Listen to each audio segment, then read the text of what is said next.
Embora eu tenha nascido em frente ao Muro do Carmelo, já compartilhei com alguns na mesa da refeição, tenha feito a primeira Eucaristia no Carmelo, preparada por uma irmã externa nossa, muito dinâmica, que preparava centenas de crianças para a primeira Eucaristia, na época, 1966, podem fazer as contas, há 50 anos, né?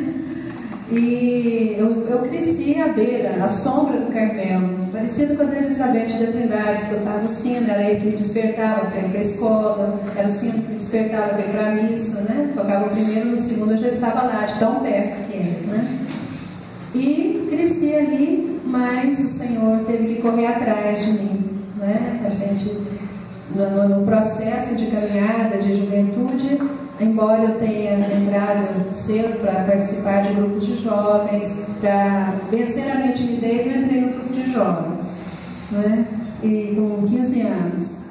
Aos 16 eu já tinha feito TLC, em janeiro e em maio eu já estava dando palestra lá em São Paulo com um grupo de jovens. Então, quer dizer, a timidez teve que acabar na hora, né? E participando de grupos, né, de jovens, eu cresci pensando em ser médica, por teimosia, porque com 9 anos eu falei para uma amiguinha que eu ia ser médica. Você nunca vai ser médica. Eu falei, toma, agora eu vou ser médica. Fiquei excedente, graças a Deus. Voltei para Passos, fui fazer matemática, que realmente é a tendência nossa, até familiar, né? Exatas. E nisso eu senti o chamado de Deus através de um livro da Madre Teresa de Calcutá. Fui trabalhar na biblioteca do colégio onde eu estudei e gosto muito de ler, né? Até bula de remédio a gente lê, né? E ali eu senti o primeiro chamado. Na época eu estava namorando, né? E via que ao mesmo tempo estava assim, no limite para uma vida longe de Deus, através da bebida, quem sabe uma vida até promíscua, mas ao mesmo tempo participando, tocando violão nas missas, né? Nas serenatas, nos barzinhos, tudo era uma vida meio dúbia. O Senhor, com o chamado, com a vocação, veio a conversão. Com a conversão veio a vocação. Então, foi algo muito forte, né? E eu senti que uma família era algo muito bonito, a experiência familiar que eu tinha em casa e tenho, embora meu pai já esteja no céu, era algo muito bonito, muito de Deus. Foi meu pai que me ensinou a rezar o terço, era vicentino. E veio embora tenha toda essa beleza da vida familiar, eu queria um amor que abrangesse todo mundo, né? Que eu não fosse a Beth do fulano, né? Mas que tivesse um amor que pudesse repartir sem limites. Eu falei, bom, então é a vida religiosa. Agora, onde, Jesus, o Senhor me quer, né? São muitos anzóis para povo peixe, né? Então é muita congregação, muitas opções, né? Não sabia, mas bom, quando eu fui falar com minha mãe, não, você vai terminar os estudos. Aí eu tive que esperar 2 anos, como Elizabeth da Trindade. Meu nome é Elizabeth por causa dela, foi sugerido para minha mãe quando eu nasci, por causa da Beata, né? Que a Madre do Carmelo tinha muita devoção com Elizabeth da Trindade.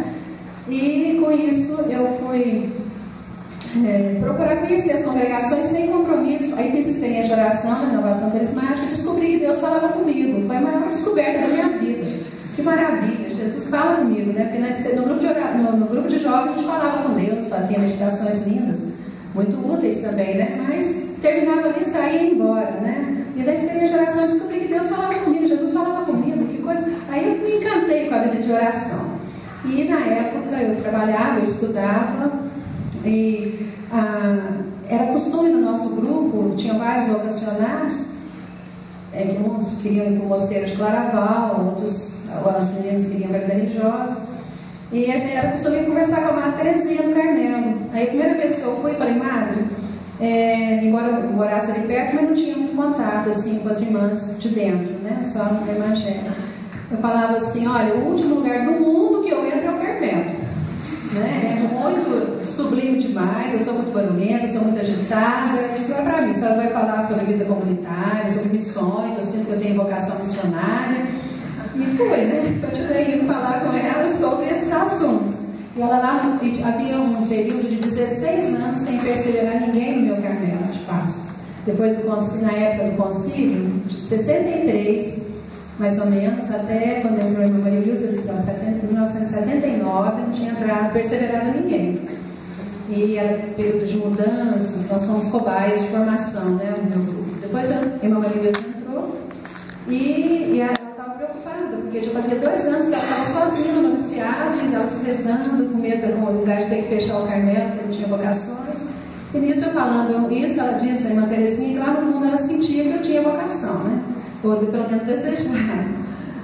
Mas eu fugindo também, né? Nisso o Frei Raul passou por Passo, falando do trabalho dele lá em Caratinga, das missões. Eu fiquei apaixonada, né? Missões. Falei, olha, não pode ser carmelita e missionário, que coisa boa. Porque eu queria a pobreza das carmelitas, porque eu via a irmã Angélica andando com o arco bem remendado. Eu não quero a pobreza das carmelitas, né? O jovem gosta de radicalidade, né? A gente quer ser radical, então queria tudo mais radical possível, mas queria morar assim, na favela, ir lá pro meio dos índios, né?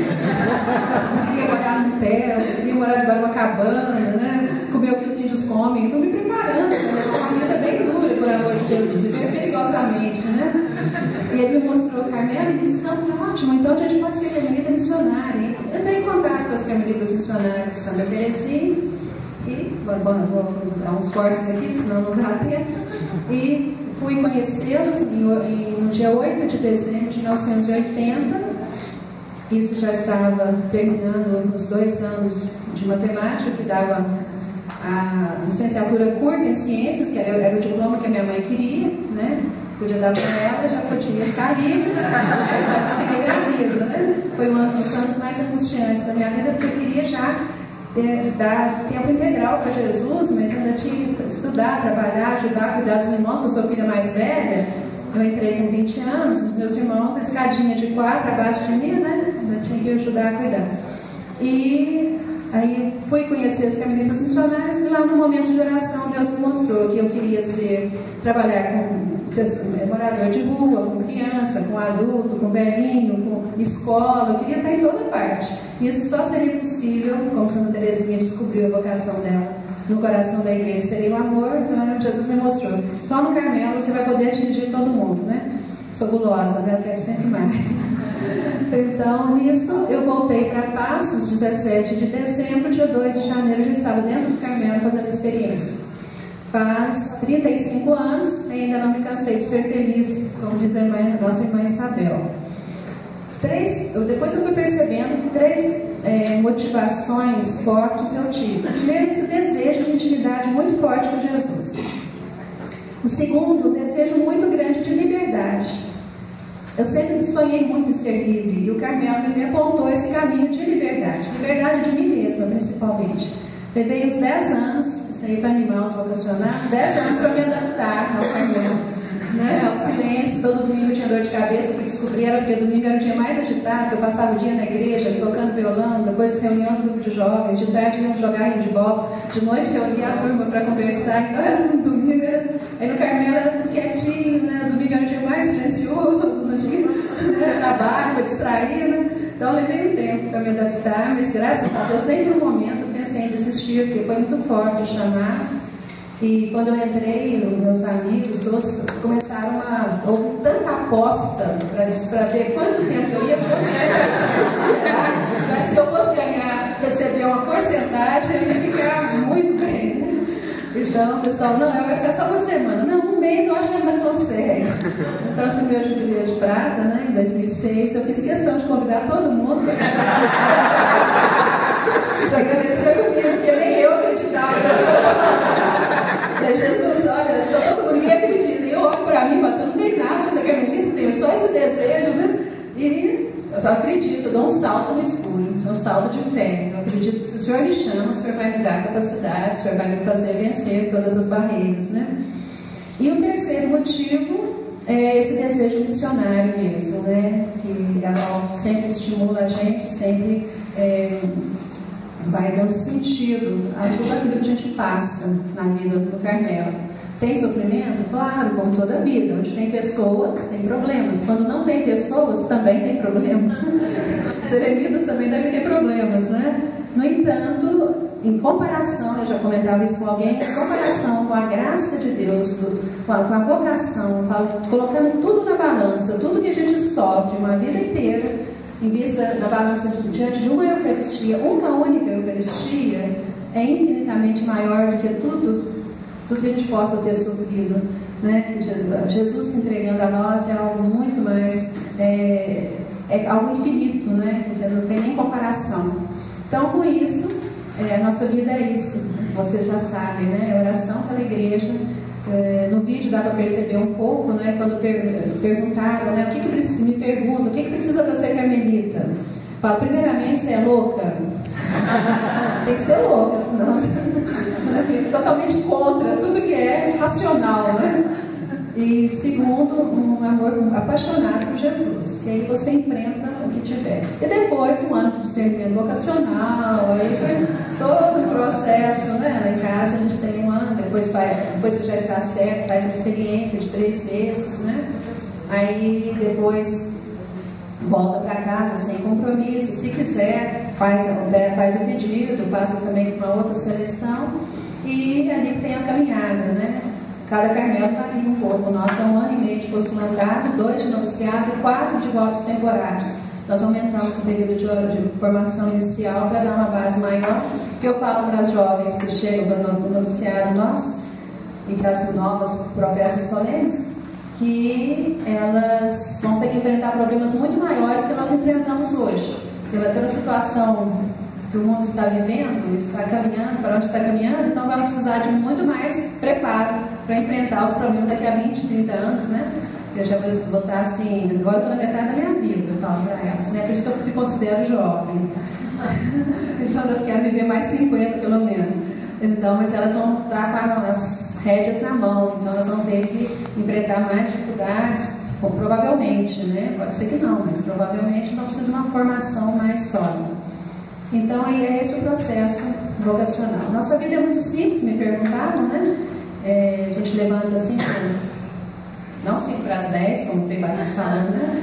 5 horas da manhã, cada caminho vai um pouco, né? Oração, a vida de Nazaré, oração, trabalho, vida intensa, vida comunitária intensa, vida de solidão, né? Santa Marta foi muito sábia, colocando 2 horas de oração pessoal para nós, uma de manhã, outra de tarde, e 2 momentos de recreação, né? 2 momentos para a gente estar em comunidade, né? Fortemente unidas, experimentando-nos, né? nas virtudes, né? E ali vivendo esse momento que a gente pode se expandir. Nós podemos falar, né? Que durante o dia todo silêncio, trabalhamos em silêncio, 7 vezes ao dia nos reunimos para rezar a liturgia das horas. Isso aí é um resumo rápido, né? Um momento de formação também, um momento de trabalho, e assim a nossa vida vai sendo equilibrada, né? Então, no Carmelo, o tempo passa muito rápido, porque dá a impressão que não, mas quase que de hora em hora toca o sino para mudar a atividade, né? Você está trabalhando, para rezar. Você está rezando, aí termina a oração, desce para almoçar, louça, recreio, silêncio do dia, né? Dá umas 2, depois das 2 às 3, leitura, né? Ofício das leituras, ofício das 15 horas, a gente reza às 14, depois leitura, depois trabalho mais 1h30, é tudo assim picadinho de dia. A gente aprende a aproveitar cada minuto, a gente não perde tempo, né? Tem que dar conta de muita coisa, né? E com isso a gente vai caminhando. Não me lembro se tem mais alguma coisa que me perguntaram, pedindo para eu colocar, mas depois, talvez tenha um tempo se tiver um tempo para tirar dúvidas, né? A gente está.